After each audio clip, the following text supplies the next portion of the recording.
आज हम लोग एक्सरसाइज 5.6 का इंट्रोडक्शन देखेंगे। एक्सरसाइज 5.6 में जिस प्रकार के क्वेश्चंस आपको मिलेंगे उनको हम कहते हैं प्राचलिक रूपों के जो फंक्शन होंगे उनके हमको प्राचलिक रूप मिलेंगे और फिर प्राचलिक रूपों का मुझे अवकलज करना है। कुछ बात मेरी समझ आ रही है आपको? पहले अभी देखो, अभी मैं ये नहीं कह रहा हूं कि आप प्राचलिक रूप क्या होता है आप समझ जाओ, मैं ये नहीं बोल रहा हूं। पहले आप ये सोचो कि मैं आपको बताना ही चाहता हूं कि अभी तक सीधे मुझे फंक्शन मिल जाता था, अब हमें सीधे सीधे फंक्शन नहीं मिलेगा बल्कि फंक्शन का क्या मिला करेगा, प्राचलिक रूप मिलेंगे, उनके पैरामीट्रिक फॉर्म्स मिला करेंगे। पैरामीट्रिक फॉर्म्स क्या होते हैं अभी हम डिस्कस करते हैं उसके बारे में। तो अब आपको फलनों के पैरामीट्रिक फॉर्म्स मिलेंगे, प्राचलिक रूप मिलेंगे और उससे आपको अवकलज करना रहेगा। ठीक है, अब थोड़ा ध्यान से देखिएगा। अभी तक आपने जितने भी प्रकार के फंक्शन पढ़े हैं, जैसे बहुत तरीके के वैसे पढ़े हुए, आपने पॉलिनोमियल फंक्शंस पढ़े, बहुपदीय फलन, इसके बाद आपने इम्प्लिसिट फंक्शन पढ़ा, एक्सप्लिसिट फंक्शन पढ़ा, जिन्हें आप बोलते थे इम्प्लिसिट यानी कि अस्पष्ट फलन और एक्सप्लिसिट मतलब स्पष्ट फलन। तो अभी तक बहुत सारे तरह के फंक्शन आपने पढ़े हुए, लेकिन उन सभी फंक्शंस में होता क्या था आप थोड़ा सा याद कीजिए। अगर मैं आपको एक्सप्लिसिट फंक्शन की बात बताऊं,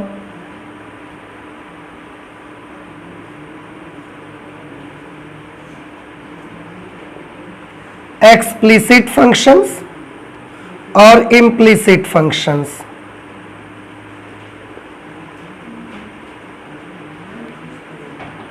एक्सप्लिसिट फंक्शन मतलब स्पष्ट फलन और इम्प्लिसिट फंक्शन मतलब अस्पष्ट फलन। स्पष्ट फलन कैसे होते थे? जिनमें हम y को या डिपेंडेंट वेरिएबल को आइसोलेट कर सकते थे। लेफ्ट हैंड साइड पे एक पक्ष में समीकरण के उसे हम बिल्कुल अलग कर लेते थे। जैसे अगर मैं इसका आपको बताऊं तो y इज इक्वल टू कुछ भी लिख लो आप,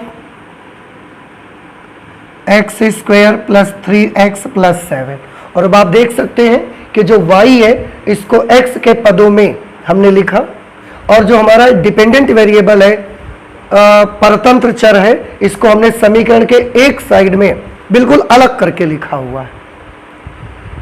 अस्पष्ट फलन हमने जब पढ़े हुए तो उसमें से ये पढ़ा था कि ये ऐसे फलन होते हैं जिसमें हम अपने डिपेंडेंट वेरिएबल को अर्थात परतंत्र चर को हम आइसोलेट नहीं कर सकते, x से बिल्कुल अलग किया ही नहीं जा सकता है इसको। कैसे? जैसे कि हम आपसे बोल दें x y plus sine y plus x square बराबर 0। अब आप देखो इससे लाख कोशिशें कर लो लेकिन आप y को एक साइड में बिल्कुल अलग नहीं कर सकते। तो ये आपका कौन सा फलन है? अस्पष्ट फलन। देखो अभी हम पैरामीट्रिक फॉर्म की बात नहीं कर रहे हैं, अभी हम तो सिर्फ आपको सिंपली याद दिला रहे हैं कि आप याद करो ये पढ़ा है आपने। फिलहाल लगा करके 1.1 एक्सरसाइज से और ये 5.1 एक्सरसाइज से और 5.5 एक्सरसाइज तक आपने कर डाली हैं। अभी तक जो भी फलन पढ़े हुए हैं उन फलनों में या तो स्पष्ट फलन रहे हैं और या तो फिर अस्पष्ट फलन रहे हैं, और ऐसे फलनों को सॉल्व करके उनका अवकलन हमको करना पड़ता था और अवकलन करके अवकल गुणांक ज्ञात कर लेते थे, d d x of y मालूम कर लेते थे। ठीक है, ये अभी तक हमने किया है। लेकिन अब जो हमारे फलन होंगे ना तो वो इस तरीके का कुछ फलन होगा ना तो इस तरीके का होगा। इसमें y का मान x के पदों में है, इसमें y और x सब मिक्सअप है। लेकिन अब जो भी फॉर्म दी जाएंगी जिन्हें हम प्राचलिक रूप कह रहे हैं उनमें भी आपको y और x के मान दिए जाएंगे, लेकिन ऐसा एक दूसरे से डायरेक्टली रिलेटेड नहीं होंगे वो। जैसे यहां पर y x से डायरेक्टली रिलेशन में है, देखो सीधा संबंध है y और x का। यहां भी y और x कहीं ना कहीं डायरेक्टली रिलेशन है सबका आपस में। लेकिन अब जो फलन होंगे उसमें y का x से डायरेक्ट रिलेशनशिप नहीं रहेगा। डायरेक्ट रिलेशनशिप नहीं रहेगा तो कैसे रहेगा? इनडायरेक्टली रिलेटेड होंगे वो एक दूसरे से। इनडायरेक्टली रिलेटेड होंगे, मतलब कैसे रिलेटेड होंगे, जैसे आपको बता दिया जाएगा, हमने क्वेश्चन आपको दे दिया कि x is equal to 80 square और y इज इक्वल टू 280, हमने ऐसा दे दिया आपको। तो x की भी वैल्यू है, t की भी वैल्यू है। अब आप देखो क्या y आपको x से डायरेक्टली रिलेटेड दिख रहा है? डायरेक्ट रिलेशन नहीं दिखता मुझे। x रिलेटेड है वेरिएबल t से, y भी रिलेटेड है वेरिएबल t से। y का और x का आपस का कोई संबंध हमें दिख नहीं रहा है। समझ आ रहा है? तो ये जो आप देख रहे हैं इन्हें हम पैरामीट्रिक फॉर्म बोलते हैं। जब कभी दो चर दिए जाएं, एक तीसरे चर के साथ रिलेशन बना करके, जब कभी दोनों चर दिए जाए आपको एक तीसरे कॉमन चर से रिलेशन बना करके, तो इस तरह की जो समीकरणें हमको मिलती है उनको हम बोलते हैं प्राचलिक समीकरणें। इनको हम क्या बोलते हैं? प्राचलिक समीकरणें, पैरामीट्रिक इक्वेशन कहा जाता है इन्हें।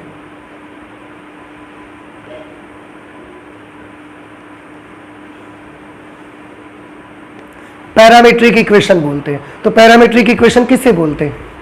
कि जब x और y या कोई भी दो चरों को एक तीसरे, उनको छोड़ ही दो, कोई भी दो वेरिएबल्स हो, उन दोनों वेरिएबल को एक थर्ड वेरिएबल, और थर्ड वेरिएबल ऐसा फिर उन दोनों में वो कॉमन रहेगा। इसमें भी वेरिएबल t है, इसमें भी वेरिएबल t है। तो जब कभी दो चरों को एक तीसरे कॉमन चर के पदों में प्रदर्शित किया जाए तो इस प्रकार प्राप्त जो दो समीकरणें आपको मिलेंगी वो कहलाएंगी प्राचलिक समीकरणें। समझ में आया? तो आप चाहें तो प्राचलिक समीकरणों के बारे में आप नोट भी कर सकते हैं। क्या नोट कर सकते हैं? कि जब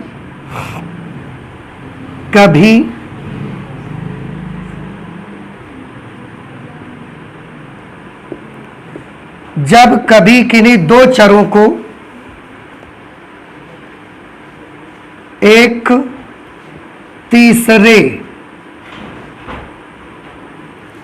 उभयनिष्ठ, उभयनिष्ठ का मतलब हुआ कॉमन, जब कभी किन्हीं दो चरों को एक तीसरे उभयनिष्ठ चर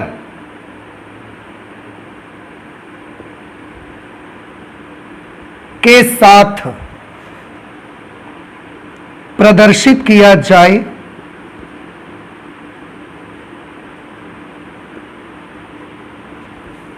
तो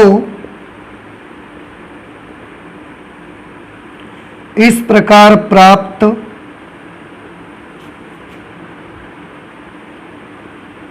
समीकरणों को, इस प्रकार प्राप्त समीकरणों को प्राचलिक समीकरणें कहा जाता है। तो ये एक सिंपल सी आपको समझने के लिए डेफिनेशन हम लोग बना सकते हैं कि जब कभी किन्हीं दो चरों को एक तीसरे कॉमन चर के साथ प्रदर्शित किया जाए तो इस प्रकार प्राप्त समीकरणों को प्राचलिक समीकरण कहा जाता है। सॉरी, और एक चीज मैं बताऊं, यहां जो ये तीसरा चर होगा, एक चर x है दूसरा चर y, जो थर्ड कॉमन वेरिएबल है, कौन है यहां पर? t। उसको क्या बोलेंगे? थर्ड कॉमन वेरिएबल में इसको बोला करेंगे हम प्राचल। इसका हम नाम क्या रखेंगे? प्राचल। अंग्रेजी में इसको कहा करेंगे पैरामीटर, पैरामीटर कह देंगे इसको। तो ये कौन सा चर होगा? इंडिपेंडेंट वेरिएबल, स्वतंत्र चर। इसको बोलते हैं परतंत्र चर। तो ये जो तीसरा चर आज हमारे सामने आ रहा है, इस चर का नाम क्या रखेंगे? प्राचल। और इसको बोलते हैं पैरामीटर। ठीक है? आप जानते हैं, आपने जितने भी कर्व क्लास 11th में पढ़ते हैं, सबके अपने अपने प्राचलिक इक्वेशन है। अब मैं कुछ क्लास 11th में आपको ले चलता हूं थोड़ी देर के लिए, ताकि आपको प्राचलिक इक्वेशंस का एक आइडिया मिलेगा। ठीक है, क्लास 11th में आपने जो कोनिक सेक्शंस पढ़े हुए हैं, कोनिक सेक्शन में शंकु परिच्छेद, क्या शंकव ऐसा कुछ हिंदी में नाम रहता है, शंकु परिच्छेद या शंकव, उसमें आपने कई चीजें पढ़ी हुई हैं। एक पढ़ा है वृत्त आपने, एक परवलय पढ़ा है, एक दीर्घ वृत्त होता है, एक अति परवलय होता है। याद आया आपको? सब कर्व की अपनी प्राचलिक समीकरणें होती हैं। थोड़ा ध्यान से देखिएगा। जैसे अगर हम नॉर्मल एक वृत्त की बात करें अगर, तो वृत्त का जो सबसे बेसिक इक्वेशन होता है, जिसकी त्रिज्या a और केंद्र मूल बिंदु पर हो, ऐसे वृत्त की समीकरण क्या होती है? X square plus y square is equal to a square. इसकी जो प्राचलिक समीकरणें हैं,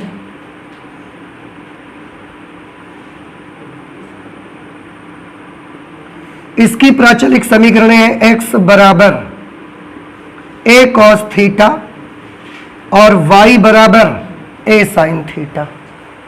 ये इसकी प्राचलिक समीकरणें हैं। अब देखो, दो वेरिएबल है एक्स और वाई, दोनों को एक तीसरे वेरिएबल थीटा के पदों में प्रदर्शित किया गया है। इसलिए ये दोनों ही समीकरणें इस वक्र की प्राचलिक समीकरणें। यहां पर थीटा क्या है बताइए? अरे थीटा प्राचल नहीं है। अभी हमने नाम बताया कि जो ये थर्ड वेरिएबल होगा, इसका नाम क्या रखेंगे? पैरामीटर। टी जो होगा पैरामीटर नाम रखेंगे।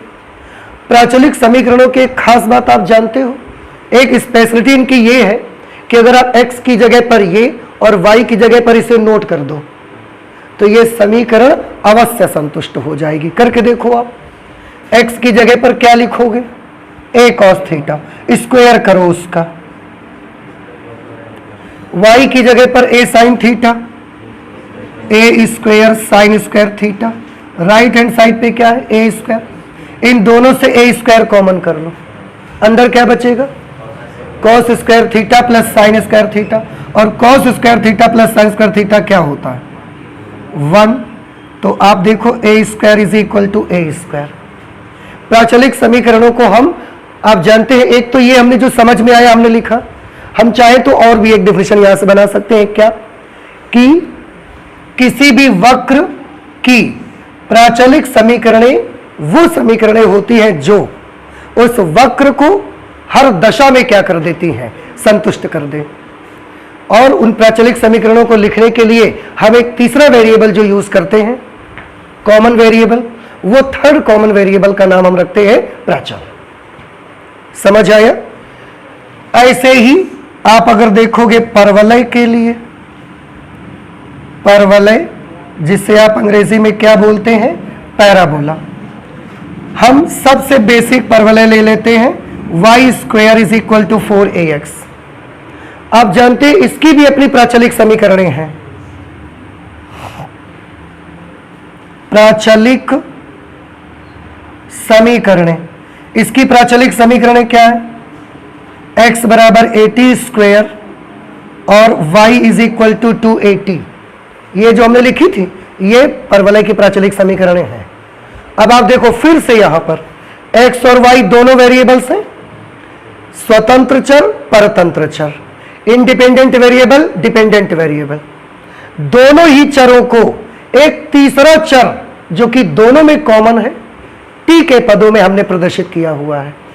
और ये समीकरणें भी ऐसी हैं कि अगर आप y और x की जगह पर रख के देख लो तो लेफ्ट और राइट दोनों साइड बराबर आ जाएंगे। y की जगह पे 280 लिखोगे तो क्या हो जाएगा स्क्वायर करने पर? 4a square T square. या x की जगह पर 80 स्क्वायर लिखो, 4a इंटू 80 स्क्वायर, तो 4a square into T square. इधर भी 4a स्क्वायर टी स्क्वायर, इधर भी 4a स्क्वायर टी स्क्वायर। तो ये जो समीकरणें बनती है ना, इन समीकरणों को हम बोलते हैं प्राचलिक समीकरण। ऐसे दीर्घवृत्त की है, दीर्घवृत्त की क्या होंगी प्राचलिक समीकरणें? दीर्घवृत्त जिसे अंग्रेजी में क्या बोलते हैं? Ellipse. X square upon a square b square is equal to 1। इसकी जो पैरामीट्रिक इक्वेशंस होती हैं उनमें से होती है x is equal to a cos theta और y is equal to b sin theta. अब आप इन्हें रख के देखो, सेटिस्फाई हो जाएगा। ऐसे ही अति परवलय, अति परवलय की इक्वेशन क्या होती है? Normal a minus y square upon b is equal to 1। इसकी प्राचलिक समीकरणें होती हैं a sec थीटा और y is equal to b tan theta. ये इसकी प्राचलिक समीकरणें होती हैं। तो अभी मुझे ऐसा लग रहा है कि शायद प्राचलिक समीकरण क्या होती है आप समझ सकते हो। आप सेटिस्फाई करवा के देखो जरा। इसकी जगह पर क्या लिखोगे? a square a sec theta लिखोगे तो क्या बन जाएगा? a square sec square theta upon a square. a square से a स्क्वायर घटा क्या आ जाएगा? यहां पर ऐसे ही क्या आ जाएगा? tan स्क्वायर थीटा और sec square theta minus tan square theta क्या होता है? एक होता है। तो प्राचलिक समीकरण क्या होती है? आई होप कि अब आपको ये बात समझ में आ गई होनी चाहिए। क्या होती है प्राचलिक समीकरण बताइए। पहली बात तो सिंपल लैंग्वेज में अगर मैं बोलूं तो कोई भी जब कभी हम किन्हीं दो चरों को एक तीसरे कॉमन चर के पदों में व्यक्त करते हैं तो दो इक्वेशंस हमको प्राप्त होती हैं। वो जो दो समीकरणें हमको मिलती हैं उन्हीं को हम प्राचलिक समीकरणें कहते हैं। और जो थर्ड कॉमन वेरिएबल होता है इसको हम प्राचल बोलते हैं। दुनिया में जितने भी कर्व हैं, जितने भी वक्र हैं, सबकी कोई ना कोई एक प्राचलिक समीकरण जरूर होती है। कर्व चाहे छोटा हो चाहे कर्व बड़ा हो, सबकी प्राचलिक समीकरण होती ही है। और इस तरीके से मैंने कुछ की प्राचलिक समीकरण आपको दिखाई भी है। तो अभी हमने आपको बताया है कि प्राचलिक समीकरण कहते किसको हैं। अब प्राचलिक समीकरणों में से इनके हमको पढ़ने क्या है? फलनों के प्राचलिक रूपों के अवकलज पढ़ने हैं। तो वो कैसे करेंगे इसको सीखते हैं। आप एक काम करो, इसको नोट कर लो, फिर हम उसको बताते हैं आपको। अभी तक हमको अवकलन के लिए जो समीकरण दी जाती थी, जैसे अभी तक हमको एक समीकरण दे दी गई x square plus y square is equal to a square. ये मुझे एक इक्वेशन दी गई और हमको बोल दिया गया कि आप इसका अवकलन करिए। अवकलन करके डी डी एक्स वाई पता लगाओ। तो आप कैसे करते थे? डायरेक्ट एक्स के सापेक्ष अवकलन कर देते थे। एक्स का 2x, वाई का 2y, d d x of y और ए स्क्वायर का 0। फिर 2x को उधर भेजेंगे हम तो 2y d d x of y बराबर माइनस 2x, 2 से 2 कैंसल हो गया। D d x of y is equal to minus x upon y. और बड़ी जल्दी से अवकलन करके d d x of y निकाल लेते थे। लेकिन आप जानते हैं अब आपको इस प्रकार की कोई इक्वेशन नहीं मिलेगी। और इस इक्वेशन में देखिए एक्स और वाई दोनों एक दूसरे से डायरेक्टली रिलेटेड है। अब आपको ऐसी इक्वेशन नहीं मिलेगी। अब आपको वो इसके प्राचलिक समीकरण देंगे। जैसे आपको दे दिया जाएगा a cos थीटा और y बराबर आपको क्या दे दिया गया? a sin theta. और इसको दे करके फिर वो आपसे बोलेंगे कि इससे मुझे d d x of y निकाल के बताओ। देख रहे हैं आप? वक्र कौन सा हमने लिया? एक बार फिर से देखो, x square plus y square is equal to a square. वृत्त है और ये क्या है? उसी वृत्त की प्राचलिक समीकरण। अभी लिखा हमने दिखाया आपको। ये वृत्त है और ये इसी वृत्त की प्राचलिक समीकरणें हैं। लेकिन अब आपको ऐसी इक्वेशन देकर d d x of y पूछेंगे ना करेंगे? कर चुके। अभी तक हमने यही तो किया है। एक्स और वाई में डायरेक्ट रिलेशन देते थे, अवकलन पूछ लेते थे। अब ये ना दे करके ये दिया जाएगा और इसका अवकलन करके आपको d d x of y पता लगाना रहेगा। ठीक है। अब इसमें एक चीज और देख सकते हैं, x is equal to a cos theta दिया, तो जो x है वो थीटा का फलन है, y भी थीटा का फलन है, x भी थीटा का फलन है, y भी थीटा का फलन है। क्वेश्चन में हमसे ऐसे भी पूछा जा सकता था, क्योंकि x थीटा का फलन है तो हमसे पूछा जा सकता था कि आप x का थीटा के सापेक्ष अवकलन करिए। हो सकता है। y भी थीटा का फलन है, तो हमसे पूछा जा सकता था कि y का थीटा के सापेक्ष अवकलन करिए, ये भी हो सकता है, पर उन्होंने इनमें से हमसे कुछ भी नहीं पूछा। तीसरी ही चीज पूछ ली जाके, d d x of y. कुछ मेरी बात समझ में नहीं, मैं क्या बताना चाहता हूं आपको। x का डायरेक्ट रिलेशन किसके साथ है? थीटा के साथ। y का डायरेक्ट किसके साथ रिलेशन है? थीटा के साथ। लेकिन वो D d theta of x नहीं, D d theta of y भी नहीं पूछ रहे हैं, वो D d x of y पूछ रहे हैं। उसके लिए क्या प्रोसीजर है वो आप देखिए। और मैं शुरू में आपसे बोल रहा था ना, प्राचलिक समीकरणों में y और x डायरेक्टली रिलेटेड नहीं हुआ करेंगे, तो अब आप देख रहे हैं x किससे रिलेटेड है? थीटा से। y किससे रिलेटेड है? थीटा से। तो थीटा के माध्यम से y और x को रिलेट किया गया, लेकिन x और y डायरेक्टली एक दूसरे के आमने सामने नहीं आ रहे हैं। और रिलेटेड है कैसे? इनडायरेक्टली। देखो जरा ध्यान से, x बदलेगा तो थीटा बदलेगा। x बदले, ये तो कांस्टेंट है, x अगर चेंज होगा तो थीटा चेंज होगा, और अगर थीटा चेंज होगा तो कौन चेंज होगा? y। अब आप बीच का हिस्सा अगर भूल जाओ, x चेंज हुआ तो कौन चेंज हुआ? थीटा। और थीटा चेंज हुआ तो कौन चेंज हुआ? अगर हम इसको भूल जाए थोड़ी देर के लिए, छोड़ दो इसे, तो x चेंज होने से कौन चेंज होगा? x का संबंध आज भी y से है, लेकिन डायरेक्ट रिलेशन नहीं है, घुमा फिरा के रिलेशन बनाया जा रहा है।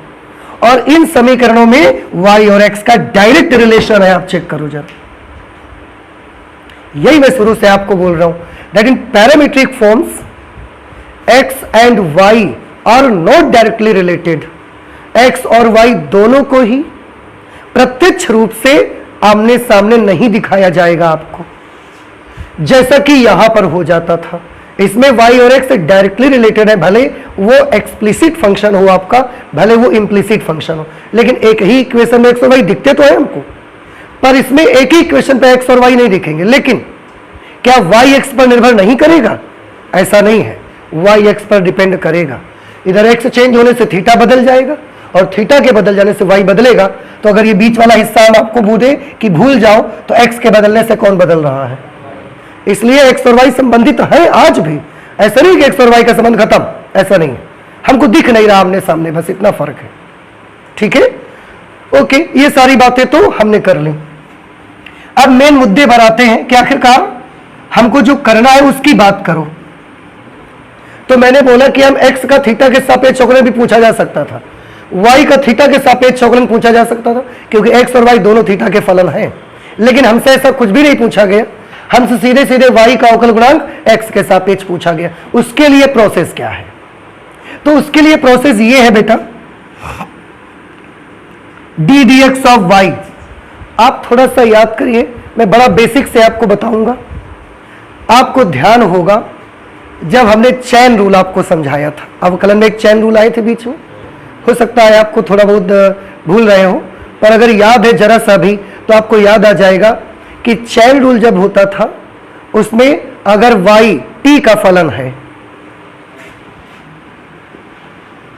अगर y t का फलन है तो हमको करना क्या होता था? एक और अवकलन हम किसके सापेक्ष कर रहे हैं? x के सापेक्ष। तो किसी को याद है क्या करते थे पहले? वेरी गुड, पहले हम अपने इस पूरे फलन का अवकलन t के सापेक्ष करते थे, जिसमें हमारा वो फलन होता था उसी चर के सापेक्ष करते थे, और उसके साथ फिर लिख क्या देते थे? फिर dt अपॉन dx लिख भी देते थे। समझ आ रही कुछ बात आपको?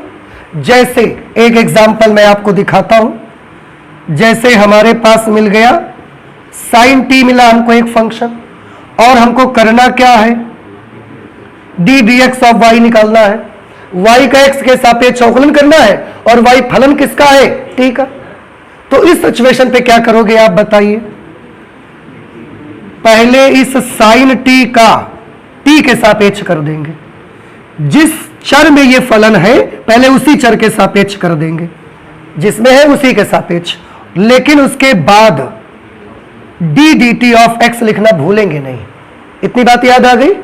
तो यहां भी याद कर लो, y किसका फलन है बताओ, और अवकलन किसके सापेक्ष कर रहे हो, x के सापेक्ष। अब कुछ बात समझ में आ रही है, y फलन किसका है, थीटा का, अवकलन किसके सापेक्ष करना है, x के सापेक्ष। तो बता दो क्या करना पड़ेगा पहले मुझे। वेरी गुड, पहले इस y का अवकलन हमें थीटा के सापेक्ष करना पड़ेगा, लेकिन भूले नहीं फिर डी थीटा अपॉन क्या लिखना पड़ेगा, dx। उसको देख के याद करो आप, थोड़ा सा नहीं समझ में आई बात आपको। फिर से y किसका फलन है, थीटा का, तो पहले y का अवकलन थीटा के सापेक्ष करो, फिर इसमें जो चर आ रहा है उसका अवकलन x के सापेक्ष करो, और ये चैन रूल वाला रूल हमने लगाया यहां पर। अब हम इसे क्या लिख सकते हैं, थोड़ा गौर से देखिएगा, d d x of y is equal to, हम इसको लिख ये सकते हैं बेटा, इसको तो आप ऐसा ही रख लो, d d theta of y, और डी थीटा बटे डी एक्स को क्या हम ऐसा लिख सकते हैं, देख के बताओ पहले मुझे। आप जब चाहोगे ऊपर वाली भिन्न को कैसा लिखोगे, d y by d theta, इसको क्या कर दोगे, पलट दोगे, अरे बटे में भिन्न है, पलट दोगे तो क्या मिलेगा, यही तो आ जाएगा। तो अगर हम इसको ऐसा लिख सकते हैं तो इसको ऐसा भी तो लिख सकते हैं, तो हमने इसको कैसे लिख दिया, इस तरह से। अब यही हमारा रूल है बस। अगर आपको d d x of y चाहिए तो अंश में क्या लिखना है आपको, d d theta of y, और हर में क्या लिखना है आपको, d d theta of x. और d d theta of y यहां से मिलेगा, d d theta of x आपको यहां से मिल जाएगा। मतलब ये इसका क्या मतलब है, वाई का अवकल गुणांक थीटा के सापेक्ष, एक्स का अवकल गुणांक थीटा के सापेक्ष। तो अगर आपको d d x of y चाहिए तो अंश में आपको y का अवकल गुणांक करना पड़ेगा थीटा के सापेक्ष, और हर में आपको क्या लिखना पड़ेगा, x का अवकल गुणांक किसके सापेक्ष। और थीटा वाले फलन का थीटा के सापेक्ष अवकलन करना बड़ा आसान है, तो ये जैसे ही करेंगे या अप्लाई कर देंगे। एक चीज और आप देख लो, बहुत सारे लोग आपको कैसे बता देंगे, बहुत सारे लोग आपको इसे ऐसे भी बता देंगे, कैसा, कहेंगे d y by d x चाहिए आपको, तो आप लिख दो d d theta of y बटे d d theta of x, फिर डी थीटा से d theta cancel, d theta से डी थीटा कैंसल, और क्या मिल जाएगा आपको, d d x of y. But याद रखिए, this is the very very incorrect method, ये बहुत गलत तरीका है। शुरू से ही हम आपको बात करते जा रहे हैं कि डी डी एक्स को एक दूसरे से सेपरेट आप नहीं कर सकते हो। शुरू से ही मैं बोल रहा हूं आपको कि अगर कभी ऐसा लिखा हुआ है तो जो ये डी अपॉन डी एक्स आप ऐसा लिखते हो ना, ये दो चीजें नहीं है, ये एक चीज है, ये सिंगल फंक्शन है, सिंगल ऑपरेटर है, फंक्शन नहीं सॉरी, ये सिंगल ऑपरेटर है। आप ये मत सोचिए कि इसमें दो चीजें हैं, एक डी है और एक डी एक्स है, कभी नहीं ऐसा है। ये एक सिंगल ऑपरेटर है, और यही रीजन है कि हम कभी डी बटे डी एक्स नहीं पढ़ते हैं, डी डी एक्स पढ़ते हैं, because this is not two operators, this is a single operator. इसलिए इसको हम पढ़ा करते हैं बार बार d d x of y. क्यों डी बटे डी एक्स हम नहीं पढ़ते हैं, शुरू से ही हम आपको बता रहे हैं ये चीज कि डी अपॉन डी एक्स अगर हमने कहीं लिखा है तो ये दो चीजें नहीं हैं, ये एक चीज है, और एक चीज में से इसको और इसको काट कैसे सकते हैं यार आप ये भी तो बताओ मुझे। इस डी थीटा से इस डी थीटा को कैसे कैंसिल कर सकते हैं। अब देखो, इसका डी डी थीटा एक चीज है, इसका डी डी थीटा एक चीज है। आपको काटना है तो पूरा D theta d d theta d d theta काटो, अकेला तो ये थोड़ी कट जाएगा किसी से कि आप इसको काट दो ये ना कटे, तो दो चीजें होती तो ऐसा हो जाता ना, पर ये तो एक है, ये सिंगल ऑपरेटर है, इसलिए आप काट नहीं सकते। तो अगर कभी भी आपके दिमाग में ये ख्याल आ जाए कि जरूर ऐसा हुआ होगा कि डी थीटा से डी थीटा कटा और d d x of y मिल गया, तो आप गलत सोच रहे हैं। आप ऐसी थिंकिंग को बदल लीजिए और यहां से लाइए निकाल करके। नहीं समझ में आ रहा है? कठिन लग रहा है? बड़ा आसान है, देखो ना मैं बता दिया आपको। और इसके बारे में मैं फिर बता दूं आपको, बार बार मैं वही कहूंगा और शुरू से भी मैं आपको यही समझा रहा हूं कि जब आप कभी भी ये लिखते हो, इसका मतलब है x के सापेक्ष अवकलन।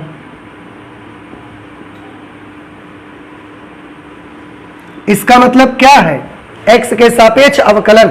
तो आप बेटा इनको अलग मत समझिए, ये आपकी भिन्न नहीं है कि a बटे b बटे c बटे b, तो b से b कटा। क्यों? क्योंकि ये भिन्न में अंश और हर होता था, ये भिन्न में अंश और हर होता था, तो अंश एक अलग नंबर है, हर एक अलग नंबर है, तो जब अलग है तो काट सकते हो। लेकिन d dx x के सापेक्ष अवकलन को प्रदर्शित करता है और इसमें d और dx अलग नहीं है। अलग होगा तो इसको काट के अलग ले जाओगे ना आप। समझ आ रही कुछ? अरे भाई हमारे पास ये मार्कर है तो आप हमसे छिना ले जा सकते हो, छीन ले जाओ, लेकिन हमारी उंगलियां तो आप कैसे छीन सकते हो? जो चीज हमी से जुड़ी हुई है, जो चीज मेरे से जुड़ी हुई है, उसको आप कैसे ले जा सकते हो अलग? तो आप कभी भी अगर ऐसा होता थोड़ी देर के लिए मान लो, मान लिया कि आपका सोचना ये सही है, मान लिया कि ये सोचना सही है, तो फिर भाई डी से डी भी काटो ना। क्यों नहीं काटा कभी आपने आज तक? समझ आ रही कुछ हमारी बात? इसलिए आज नहीं, मैं शुरू से चिल्ला रहा हूं आपसे और आज फिर मैं उस पर गहराई पे जा रहा हूं। आप याद रखिए डी और डी एक्स एक ही इंसान है, एक ही चीज है, एक ही शरीर के दो अंग हैं। आप एक अंग को उस शरीर से काट नहीं सकते हैं, याद रखिए इसे। इसलिए कभी भी अगर आपके मन में इस प्रकार का बुरा ख्याल भी आ जाए कि d d x of y का मान हम d d y d d theta of y upon d d theta of x से लिखेंगे, और क्यों? क्योंकि डी थीटा से डी थीटा कट जाएगा तो d d x of y आ जाएगा। तो अगर कभी भी मन में ऐसा कुछ आए तो आप मन को भटकने मत दीजिए, उसको संभालिए और ये याद करिए आप नहीं काट सकते हो। हमने उसका तरीका तो बताया और आप देखो क्या हमने कहा कि काट लो आप इसको? नहीं कहा, चैन रूल से हमने दिखाया तो आपको करके। तो फिर क्लियर हो गई बात आपको? आई होप कि समझ में आ गया। और अब मैं इसका करके भी आपको दिखाऊंगा। देखो इस वृत्त का अवकलन निकाला तो कितना आया बेटा आपका? माइनस एक्स बटे वाई। उसी वृत्त की ये प्रचलित समीकरण है। अब इनसे भी मैं आपको d d x of y निकाल के दिखाऊंगा, आप गौर करिए। D d x of y के लिए सबसे पहले मुझे क्या चाहिए? D d theta of y, अर्थात वाई का अवकल गुणांक थीटा के सापेक्ष। ये आपका वाई है, बताइए वाई का अवकल गुणांक थीटा के सापेक्ष कर दीजिए। ए अचर पद है, ए बाहर कर लेंगे हम। साइन थीटा का अवकल गुणांक क्या होगा? Cos theta. कुछ लिखना पड़ेगा बगल में, लिखना पड़ेगा क्या? क्यों लिखना पड़ेगा? अरे भाई ये थीटा का फलन है और थीटा के साथ, oh I am sorry, I am really very sorry, मुझे ये चीज मैंने देखा ही नहीं। थीटा का फलन है और थीटा के सापेक्ष अवकलन कर रहे हैं, so we don't need to write anything inside it. इसके बगल में बिसाइड इट, इसके बगल में मुझे कुछ लिखने की जरूरत नहीं है। और इसी तरीके से x का भी थीटा के सापेक्ष अवकलन करिए आप, तो d d theta of x, इसका थीटा के सापेक्ष करिए तो ए अचर हो गया। कॉस थीटा का क्या आएगा? Minus sine theta. ठीक है। और हमने आपको क्या बताया है? D y by d x निकालने के लिए क्या करना पड़ेगा आपको? D y d d theta of y upon d d theta of x. तो d d theta of y की वैल्यू क्या है? देखो a cos theta. D d theta of x की वैल्यू क्या है? Minus a sine theta. A cos theta, a cos theta की जगह पर आप क्या लिख सकते हो, एक्स, और ए साइन थीटा की जगह पर क्या लिख सकते हो, वाई, और ये जो माइनस है ये माइनस बना रहेगा। हो गया d d x of y. देखो d d x of y तो आ गया, इसके साथ एक और बड़ी जबरदस्त चीज आपको ध्यान देनी है। क्या आपको समझ में आई, आपको कुछ याद आया इसको देख करके? नहीं दिमाग में आ रहा है? मैं आपको बताता हूं, आप गौर कीजिएगा। ये एक कर्व था, इस कर्व का जब आपने एक्स के सापेक्ष अवकलन किया तो आपको क्या मिला, ये इसी कर्व की प्राचलिक समीकरणें थी। इनका यूज करके भी जब हमने d d x of y निकाला ना, वही आंसर आया रहा। देखो देख रहे हैं, हम इससे आपको ये समझाना चाहते हैं कि अगर किसी वक्र का आप अवकलन x के सापेक्ष करोगे तो d d x of y की कुछ वैल्यू आएगी। अगर आपको वक्र ना मालूम हो, मत मालूम रहने दीजिए, आपको उसकी क्या मालूम हो, प्राचलिक समीकरण है, उनसे अगर सॉल्व करके d d x of y निकालोगे तो भी d d x of y की वैल्यू वही आएगी, सेम वैल्यू आएगी। इससे बेनिफिट क्या मिलेगा आप जानते हो? इसका क्या फायदा है? मैं क्यों आपको ये सब बता रहा हूं? इसका फायदा ये है, थोड़ा ध्यान से सुनिएगा मेरी बात। आज जो मैंने वक्र लिखा है, ये वक्र बड़ा आसान सा कर्व है, बड़ा छोटा सा कर्व है। कर्व की इक्वेशन बड़ी बड़ी भी हो सकती हैं। वक्र की जो समीकरणें होती है, कर्व्स की जो समीकरणें होती है, वो बहुत बड़ी बड़ी इक्वेशंस भी होती हैं।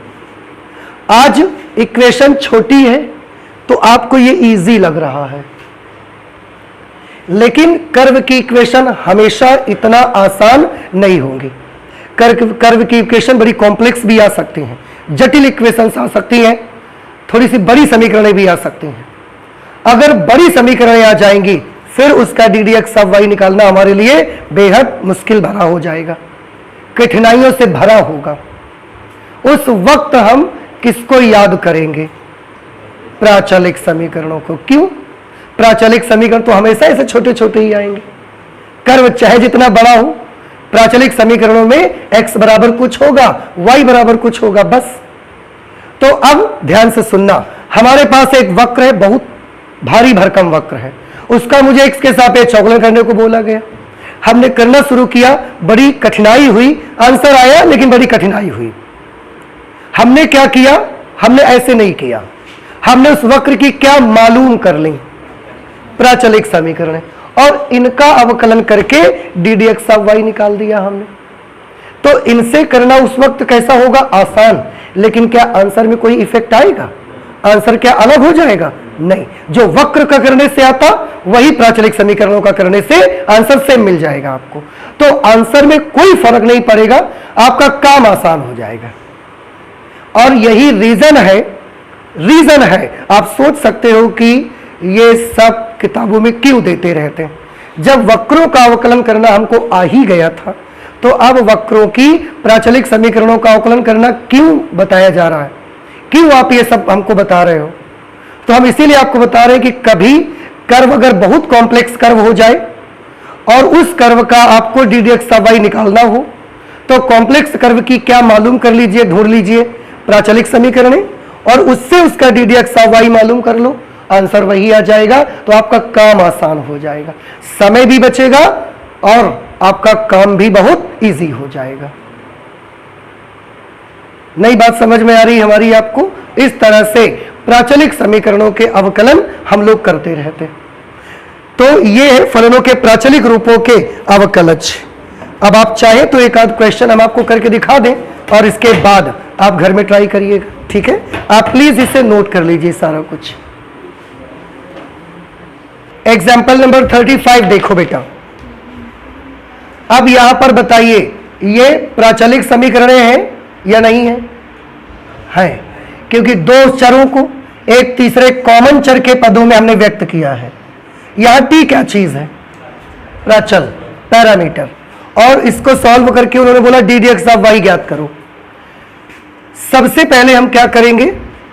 एक्स का डेरिवेटिव फाइंड आउट करेंगे टी के रेस्पेक्ट में, d d t of x. तो यहां पर हमने कितनी चीजें लिखी हैं बताओ? केवल दो चीजें बस, एक क्या है डी डी टी और दूसरा क्या है एक्स। डी डी टी अलग नहीं है, इज इक्वल टू ए का तो ए आ जाएगा कांस्टेंट है, टी स्क्वायर का क्या होगा 2t, तो 2at आ जाएगा। फिर d d t of y लिखोगे तो क्या होगा 2a, क्योंकि t का क्या होगा 1, जैसे x का अवकलन x के सापेक्ष 1 होता है तो t का अवकलन t के सापेक्ष 1 होगा। हमें तो क्या चाहिए d d x of y चाहिए, इसका क्या वैल्यू होगी बता सकते हैं आप। D d t of y में d d t of x से डिवाइड कर देंगे, जैसे d d theta of y में d d theta of x से डिवाइड किया था। तो d d t of y की वैल्यू कितनी है 2a, d d t of x की वैल्यू क्या है 2at, 2a से 2a कैंसल 1/t आंसर आ गया। ठीक है, ये भी सही है। आपको समझ आया कि नहीं आया? तो इस तरह से आपके इसके क्वेश्चंस करे जाएंगे। आपका काम ये है कि हमने आपको बेसिक कंप्लीट करा दिया है, इंट्रोडक्शन बता दिया है, आप इसके एग्जाम्पल्स सॉल्व करिए और एक्सरसाइज को भी सॉल्व करिए और देखिए कि आप कितने क्वेश्चंस तक लगभग कर पाते हैं। जो क्वेश्चन नहीं आता उस पर अटके मत रहिएगा, जो क्वेश्चन नहीं आता उसको छोड़ करके आगे बढ़ जाइए और देखिए कि आप एक्सरसाइज और एग्जाम्पल से मिलाकर टोटल कितने क्वेश्चंस कर पाते हैं अपने आप से, और जो क्वेश्चन नहीं आएंगे उनको अगली बार हम डिस्कस करेंगे। ठीक है, तो आज फिर मैथमेटिक्स में इतना ही रख लेते हैं, अगली बार नेक्स्ट क्लास में पढ़ेंगे बाकी चीज़ें। Thank you.